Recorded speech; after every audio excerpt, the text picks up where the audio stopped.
श्री सीतारामचंद्राभ्यां नमः। श्रीमद् वाल्मीकि रामायण बालकांडम त्रयोदशः सर्गा श्लोक 1 से 10 तक। पुनः प्राप्ते वसन्ते तु पूर्णः संवत्सरो अभवत् प्रसवार्थं गतो यष्टुं हयमेधेन वीर्यवान्। अर्थात वर्तमान वसंत ऋतु के बीतने पर जब पुनः दूसरा वसंत आया तब तक 1 वर्ष का समय पूरा हो गया। उस समय शक्तिशाली राजा दशरथ संतान के लिए अश्वमेध यज्ञ की दीक्षा लेने के निमित्त वशिष्ठ जी के समीप गए। अभिवाद्य वशिष्ठं च न्यायतः प्रतिपूज्य च अब्रवीत प्रश्रितं वाक्यं प्रसवार्थं द्विजोत्तमम्। अर्थात वशिष्ठ जी को प्रणाम करके राजा ने न्यायतः उनका पूजन किया और पुत्र प्राप्ति का उद्देश्य लेकर उन द्विजश्रेष्ठ मुनि से यह विनय युक्त बात कही। यज्ञों में क्रियताम ब्रह्मान् यथोक्तम मुनि पुंगव यथा न विघ्ना क्रियन्ते यज्ञांगेषु विधीयताम।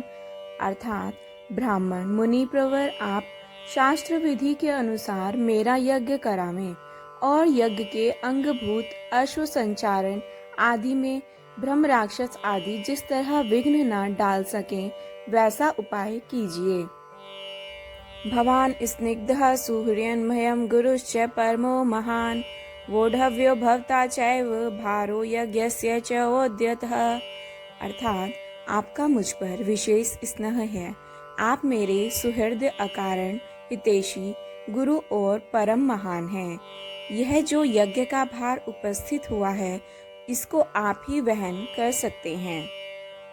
तथेति च स राजानं ब्रवीद द्विजसत्तमः करिष्ये सर्वमेव तद् भवता यत् समर्थितम्। अर्थात तब बहुत अच्छा कहकर विप्रवर वशिष्ठ मुनि राजा से इस प्रकार बोले, नरेश्वर, तुमने जिसके लिए प्रार्थना की है वह सब मैं करूँगा।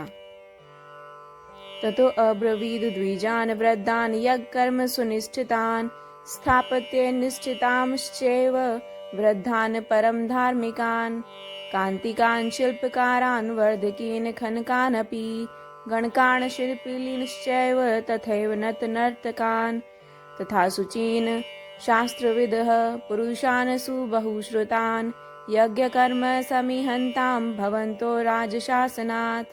अर्थात तदनंतर वशिष्ठ जी ने यज्ञ संबंधी कर्मों में निपुण तथा यज्ञ विषयक शिल्प कर्म में कुशल परम धर्मात्मा बूढ़े ब्राह्मणों यज्ञ कर्म समाप्त होने तक उसमें सेवा करने वाले सेवकों शिल्पकारों बढ़इयों भूमि खोदने वालों ज्योतिषियों कारीगरों नटों नर्तकों विशुद्ध शास्त्रवेत्ताओं तथा बहुश्रुत पुरुषों को बुलाकर उनसे कहा, तुम लोग महाराज की आज्ञा से यज्ञ कर्म के लिए आवश्यक प्रबंध करो। इष्ट का बहुसहस्त्री शीघ्रमानीयतामिति उपकार्यः क्रियन्तां च राज्ञो बहुगुणान्वितः। अर्थात शीघ्र ही कई हजार ईंटें लाई जाएं। राजाओं को ठहरने के लिए उनके योग्य अन्नपान आदि अनेक उपकरणों से युक्त बहुत से महल बनाए जाएं। ब्राह्मणावस्थाश्चैव कर्तव्यः सत्शः शुभा भक्ष्यान्नपानैर्बहुभिः समुपेता सुतिष्ठिता। अर्थात ब्राह्मणों के रहने के लिए भी सैकड़ों सुंदर घर बनाए जाने चाहिए। वे सभी ग्रह बहुत से भोजनीय अन्नपान आदि से युक्त आंधी पानी आदि के निवारण में समर्थ हों। जय जय राम सीता राम जय जय अवधपति।